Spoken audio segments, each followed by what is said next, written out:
Fala, nação São Paulina, ligada aqui no canal Soberano UFC 24 horas. Eu sou o Matheus e no vídeo de hoje a gente vai falar do Morumbi voltando a pulsar, torcida fazendo a diferença, São Paulo se mexendo no mercado, Cebolinha insatisfeito no Flamengo vira alvo do São Paulo e Tricolor tentou Michael. E tem atacante são paulino valorizado chamando a atenção da Europa. Joia de Cotia pode render uma boa grana. Reforço fechado até 2030 e, claro, o debate que volta a esquentar nos bastidores. O São Paulo podendo virar SAF. Tudo isso e muito mais eu te conto a partir de agora. Então já deixa o like que ajuda demais o nosso trabalho, se inscreve no canal se ainda não for inscrito, ativa o sininho para não perder nada do Tricolor do Morumbi e, sem mais delongas, bora pro vídeo. E a gente começa falando do principal combustível do São Paulo neste início de temporada, a torcida. O Morumbi voltou a receber público grande e isso influencia muito no ânimo do time. Contra o São Bernardo, o São Paulo levou quase 17 mil torcedores. Depois, contra a Portuguesa, esse número saltou para mais de 25 mil. Na sequência, diante do Flamengo, mais de 27 mil pessoas estiveram presentes. E no clássico contra o Santos, o estádio praticamente lotou, com 49.605 torcedores, o maior público do ano até aqui. Além do impacto esportivo, isso refletiu também financeiramente. Somando os dois últimos jogos no Morumbi, o São Paulo arrecadou cerca de 5,6 milhões de reais em renda de bilheteria, algo extremamente relevante para um clube que vive um momento financeiro delicado. Internamente, a avaliação é de que o torcedor voltou a abraçar o time, voltou a acreditar, e isso tem feito diferença dentro de campo. Não à toa, Hernan Crespo fez questão de destacar isso publicamente. O treinador se mostrou encantado com a atmosfera do Morumbi. Afirmou que jogar com quase 50 mil pessoas empurrando o time cria uma energia especial e que, quando o São Paulo está unido com a sua torcida, se torna um adversário muito difícil de ser batido. Jogadores como Luciano reforçaram o mesmo discurso, destacando a força da arquibancada e o quanto isso pesa em jogos grandes. Esse embalo agora acompanha o São Paulo para mais um clássico. O próximo compromisso é contra o Santos, fora de casa, na Vila Belmiro, às 8h30 da noite. Jogo difícil, ambiente hostil, mas o tricolor chega confiante após a atuação no Morumbi e com a expectativa de manter o nível de competitividade mesmo longe de casa. Outro ponto que chama a atenção positivamente é a questão física do elenco. Depois de anos sofrendo com lesões em excesso, o São Paulo começa 2026 com um cenário completamente diferente. Em 2025, o clube chegou a registrar mais de 70 casos de lesões ao longo da temporada, algo que comprometeu rendimento e planejamento. Agora, o departamento médico está muito mais vazio. Lucas Moura e Caleri retornaram, Luan já treina normalmente com bola e, neste momento, os únicos desfalques seguem sendo Rian Francisco e André Silva. André Silva que já voltou a fazer atividades no campo, porém bem leves, ambos em recuperação de lesões ligamentares no joelho. As mudanças no departamento médico e na rotina de trabalho surtiram efeito, e o elenco ganha sequência, algo fundamental para a evolução coletiva.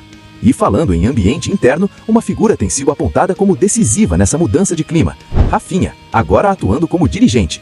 Desde que chegou, Rafinha passou a ter presença diária no CT, conversa individual com atletas, atua como elo entre elenco e comissão técnica e traz a chamada linguagem do boleiro, algo que facilita muito a comunicação.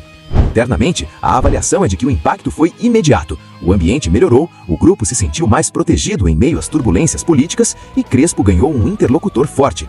Não por acaso, jogadores e comissão rasgaram elogios à postura e à importância do Rafinha no dia a dia.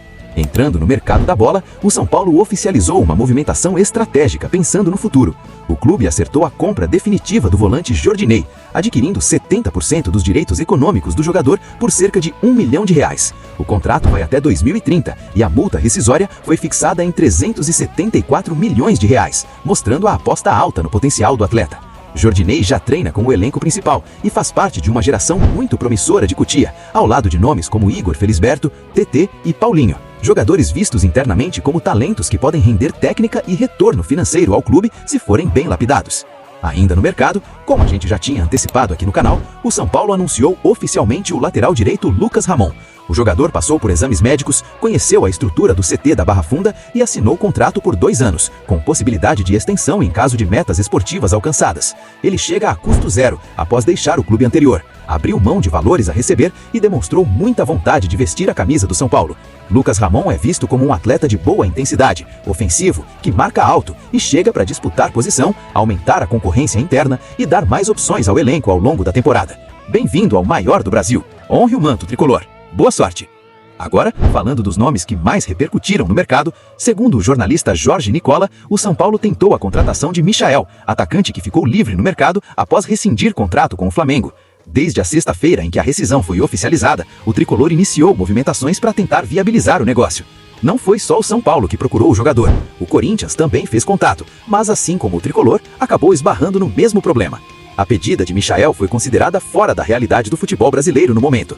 O atacante solicitou salário de R$2 milhões por mês, além de 4 milhões de euros em luvas, que giram em torno de 24 milhões e 800 mil reais.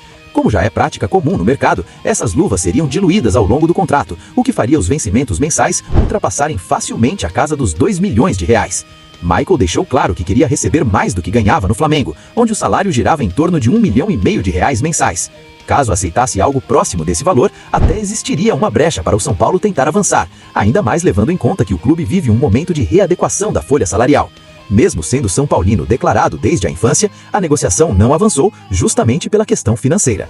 Sem acordo com os clubes brasileiros, Michael acabou fechando com o Al-Ula da Arábia Saudita, inclusive já estreou por lá e fez gol na vitória de 2-1 do time dele. O atacante atua em um setor considerado prioridade absoluta pelo São Paulo no mercado, principalmente pela característica de velocidade e jogo pelos lados, mas a realidade financeira do clube inviabilizou qualquer chance real de negócio. A pedida foi considerada completamente fora do cenário atual do tricolor. Já no caso de Everton Cebolinha, o contexto é diferente, mas igualmente complexo. Recém-alvo do São Paulo no mercado, o atacante pediu para sair do Flamengo, segundo informações vindas do Rio de Janeiro. O clube da Gávea não confirma oficialmente, mas diversos setoristas e jornalistas que acompanham o dia a dia do Flamengo afirmam que o pedido realmente aconteceu nos bastidores, motivado principalmente pela falta de minutagem em campo. O contrato de Cebolinha com o Flamengo é válido até o final deste ano, o que abre uma possibilidade importante. A partir de junho, o jogador já pode assinar um pré-contrato com qualquer clube, sem custos de transferência. Diante disso, o São Paulo passou a monitorar de perto a situação, fez contatos e buscou informações sobre uma possível negociação, entendendo o cenário e as condições envolvidas. Em meio às especulações, até surgiu um boato de uma possível troca envolvendo Marcos Antônio, mas essa informação nunca passou de rumor e não teve qualquer avanço real. O que é fato é que o São Paulo tem interesse em Cebolinha, porém, mais uma vez, a questão financeira pesa. O setor ofensivo é tratado como prioridade pela diretoria e pela comissão técnica, mas o clube vive um momento de contenção de gastos e, por isso, só tem conseguido avançar em jogadores livres no mercado. Para que Cebolinha se torne uma possibilidade concreta, o cenário mais viável seria uma negociação sem custos de transferência e com adequação salarial à realidade do clube, algo que ainda é uma incógnita. Fica a dúvida que movimenta os bastidores. Cebolinha estaria disposto a reduzir sua pedida salarial para ter mais espaço e protagonismo? E o Flamengo, por sua vez, aceitaria facilitar a saída de um jogador para um rival direto como o São Paulo? Por enquanto, o tricolor observa, monitora e aguarda os próximos capítulos. Enquanto isso, Gonzalo Tapia segue crescendo e ganhando protagonismo. O atacante se tornou o chamado rei dos clássicos. São 4 gols em 6 clássicos disputados, com gols contra Corinthians, Santos e Palmeiras. Nesta temporada, todos os gols dele foram justamente em clássicos, o que aumenta ainda mais seu peso no time. Crespo destacou a entrega, a personalidade e a capacidade de Tapia de incomodar adversários em jogos grandes. Esse desempenho já gera sondagens. Clubes da Inglaterra, Itália, Alemanha e Bélgica monitoram a situação. O São Paulo nega propostas oficiais até agora, mas sabe que o interesse é real e promete fazer jogo duro caso alguma oferta chegue a partir do meio do ano. Outro atacante que vem chamando a atenção é Juan, o Made in Cotia, que vive grande fase no futebol turco pelo Göztepe. O São Paulo vendeu o jogador por cerca de 5,4 milhões de reais e agora vê o atleta receber uma proposta oficial de 15 milhões de euros do Lille, da França. O clube turco recusou, acreditando que pode vender por valores ainda maiores na próxima janela. O São Paulo não tem mais percentual dos direitos econômicos, mas mantém 1,5% pelo mecanismo solidário da FIFA, o que pode render mais de 1,4 milhão de reais em caso de venda. Dinheiro importante para aliviar o caixa. E dentro desse cenário todo de instabilidade política e financeira, volta com força o debate sobre a SAF no São Paulo. O assunto, que durante muito tempo foi tratado quase como tabu dentro do clube, hoje aparece de forma muito mais clara nos bastidores, principalmente pela situação econômica delicada e pela dificuldade do São Paulo em competir financeiramente com outros clubes do Brasil e da América do Sul. O atual presidente já deixou claro que não pretende se candidatar à reeleição e que não tem perfil político.